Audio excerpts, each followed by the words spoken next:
Okay, so could you tell me your age? 79. Okay, and are you married? Yes. Okay, and you have children? Yes, two. A girl and boy. Okay, and when you were working, what was your profession? I was a biology teacher for most of the time. Okay.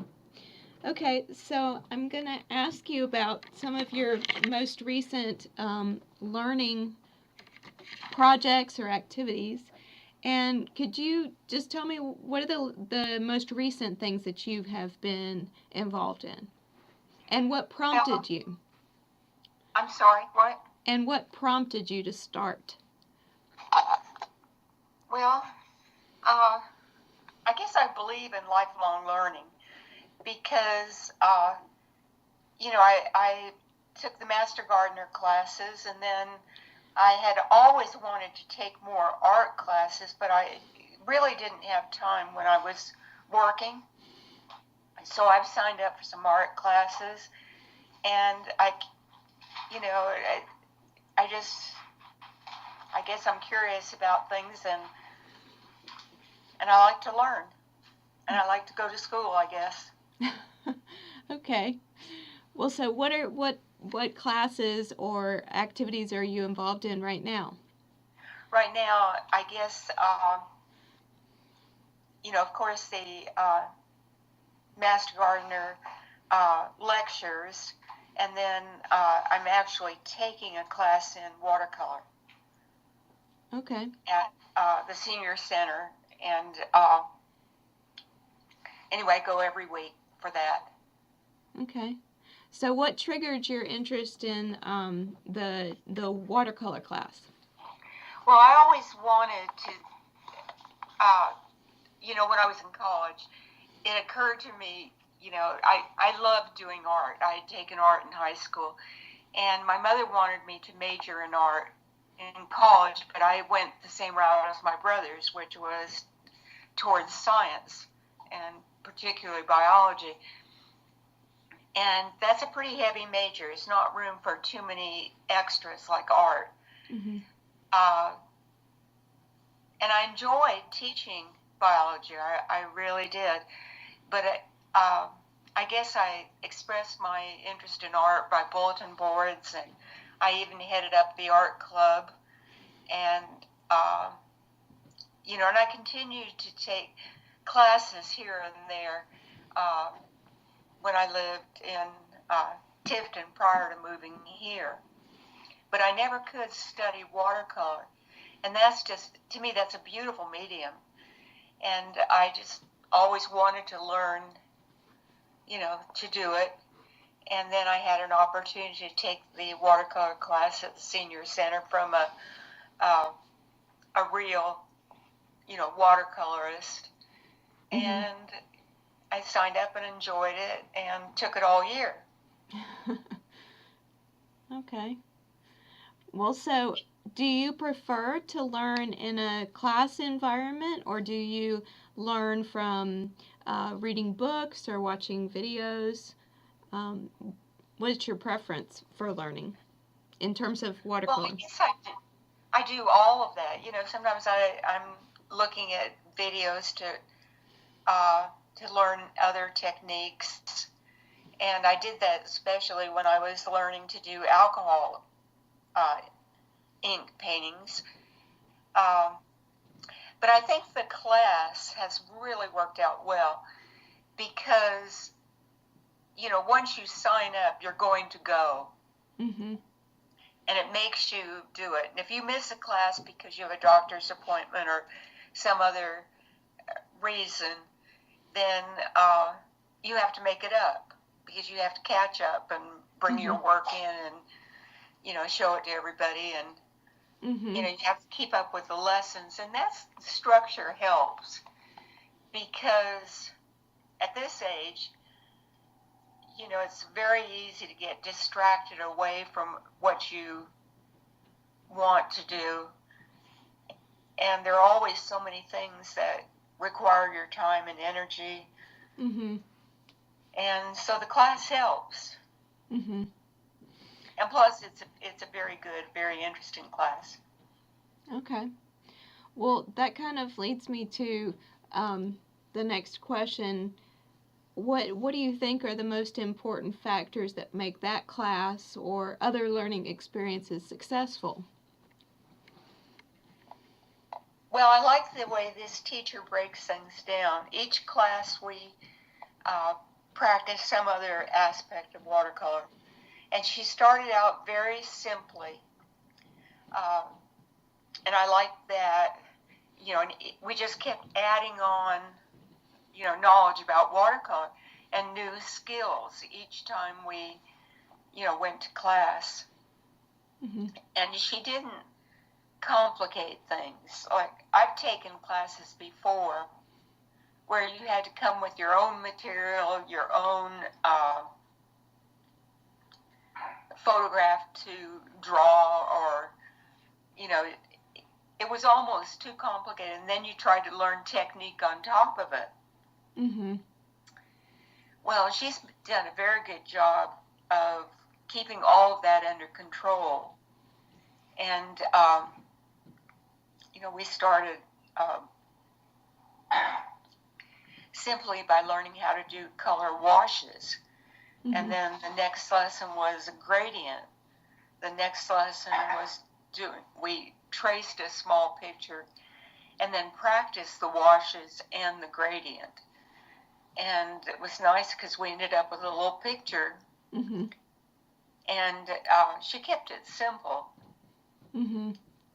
Then we did a flower, and the flower was, again, broken down into,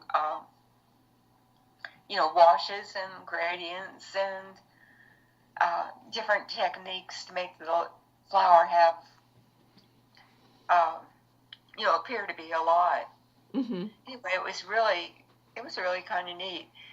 And it wasn't until way later in the class when she had us bring in something that we wanted to draw.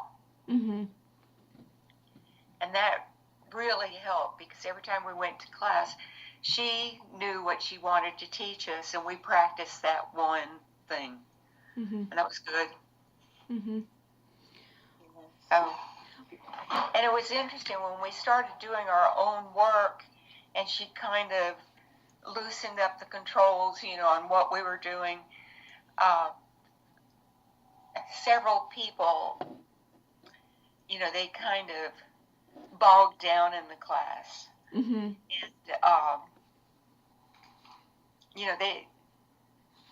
they just didn't feel confident, going on to a different level.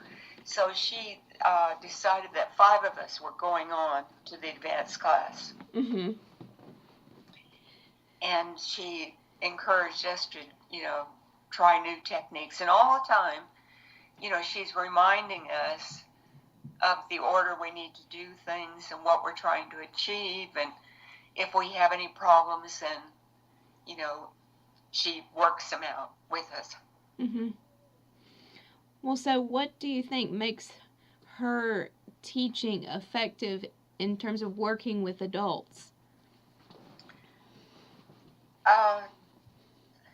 She really knows what she wants to do. I mean, it's very clear that she's experienced. And one of the interesting things she does is she paints along with us. And as she completes, of course, she's faster than we are, but as she completes each, step, she calls us up to her, table where she's working, and we look at it, and she discusses what she's done and why she's done it the way she did. Mm-hmm. And then at the end of it, after we've finished our work, then she has us go around and look at everybody's work. And she encourages us really to look at something very positive within each person's work and Mm-hmm. talk about that with Mm-hmm. the artist. And, she's just, very positive and very complimentary. And at the same time, she'll tell you if you've failed, what you've done that didn't work and whether she wants you to do it again. Mhm. And, she's even told people to start over. Oh, wow. Yeah, but she's there to support you. Mhm. But, it's not just, I don't know, you try to do what she says, and you try to be successful. And Mhm. I appreciate the fact that she just doesn't, you know, blanket everybody with compliments, but rather is, you know, somewhat critical and Mhm. gets us used to that. Mhm. Okay. Um well, so what do you or maybe what have you experienced in terms of barriers to reaching your goals for your own learning? Barriers, goodness, I don't know that I've experienced any barriers. Okay.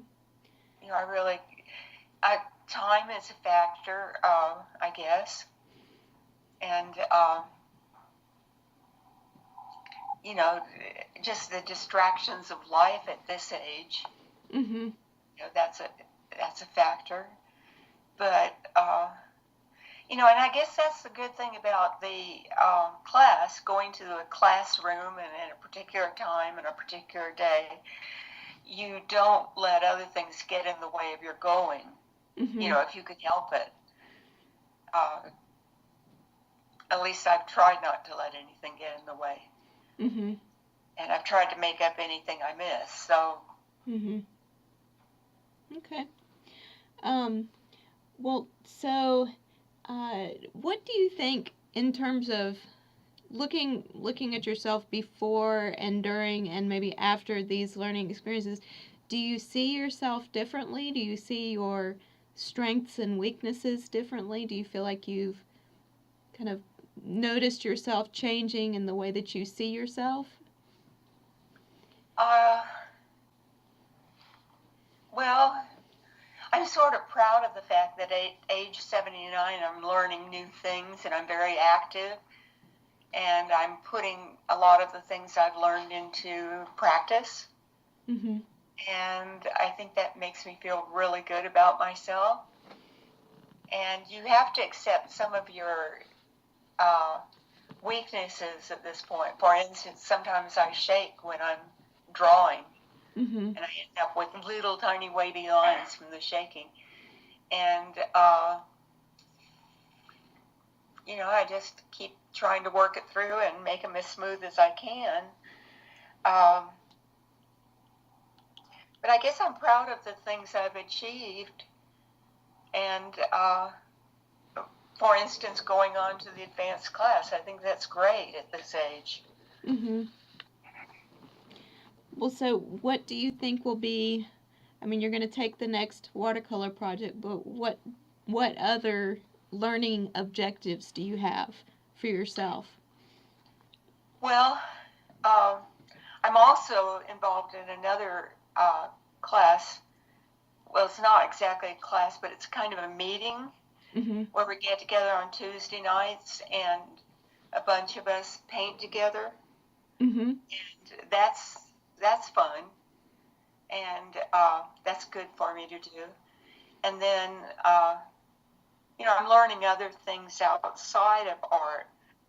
Uh, for instance, right now I'm concentrating on native plants of North Carolina Mhm. and trying to get as many as I can into my own garden, but as well as the demonstration gardens out at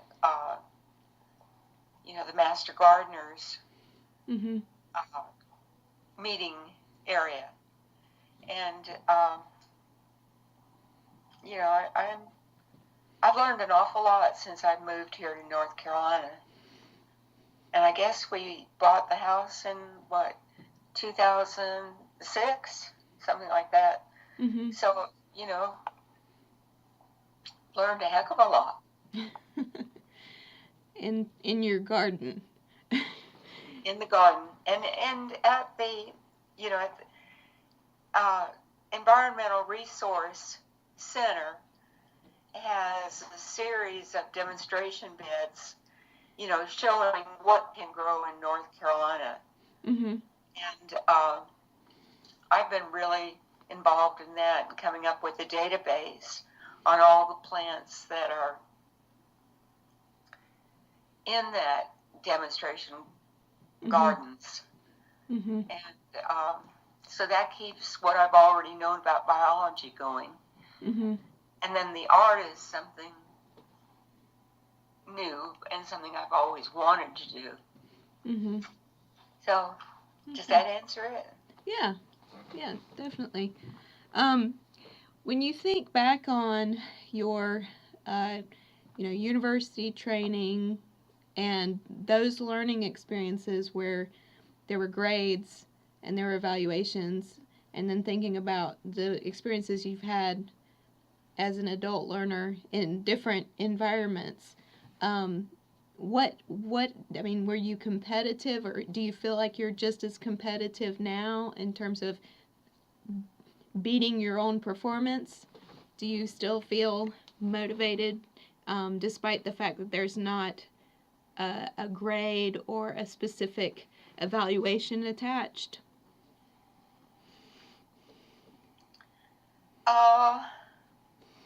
That's hard to answer because I like to know things for their own sake. Mm-hmm. And I guess now perhaps I'm more relaxed. I don't have to be the absolute best in class, Mm-hmm. uh, more relaxed in that way. Um, but I just think knowing things, knowledge for its own sake, it's fun to me. Mm-hmm. I guess I've never admired ignorance. Were you in your university days, um were you very motivated by grades or by evaluations in terms of how hard you would work or what you would put into things, or was it more just because you wanted to know? I think in the university work, uh, I don't know, I settled down and really studied and wanted to learn. Uh, there were some subjects I guess I was more uh, competitive about, for instance, embryology. Uh, but everybody was motivated. Mhm. We were all teachers and we wanted to know more, so we'd go back into that classroom and do a better job teaching. That was the big motive, is to, just learn so you could impart more and explain things better than previously. Mhm. And I think everybody in the programs I was in, felt that way. Mhm. Now, this was not true of the education classes I took. That was a mixed bag, some good and bad. Good teachers, fellow students maybe not as inspiring. But when I was in graduate school, studying biology, uh, everybody was motivated and did the best they could. Of course, it fell out. Not everybody, you know, did as well necessarily. Mhm. Mhm. Well, do you think that, I mean, in terms of the the most important factors for success, what I mean, in terms of what the teacher does, the community of learners, what would you describe as kind of the formula for success for the students? What are the factors that really help them to be successful? Oh my, that's really hard. Because in science classes, usually there are labs with most of the classes, so you get involved that way. I really enjoyed those teachers who sort of were interactive, who wanted to know what we were thinking and doing, who were sort of humorous too, brought some humor into the classes where you weren't just sitting there trying to be a sponge and take it all in. There was some interaction, and I don't know, I like that. And of course, then when you went to the labs, that's where you really did interact with the professors. And that made it really good. Took a few classes that were just strictly lecture, a little harder to maintain interest, but you managed to do it because it's going to help you in your teaching. I think I was a much, much better student as after I had started teaching and went back to graduate school than I was in college. Part of what happens in college is, all of a sudden you've left home and you're learning so many things and interacting with so many people, and you're learning because you want to stay in college and you want to keep your grades, decent, but there are so many distractions. And, I left college and became a teacher, and, just really, when I went back to school, and I was just different. I had a real reason beyond myself to learn. Okay. All right. Anything else on the topic of adult learning you'd like to add? Well, I think it's important for people to keep involved and go to classes, and there's so many opportunities out there for people, and I think they ought to volunteer again, and I just think it's important to keep on learning all your life.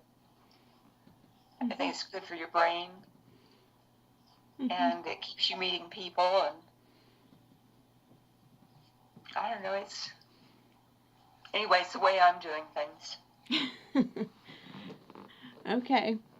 Well, thank you very much for spending this time with me to talk on this topic. I hope it was helpful. It was. Okay. Right. Thank you. Take care. You're welcome. You too.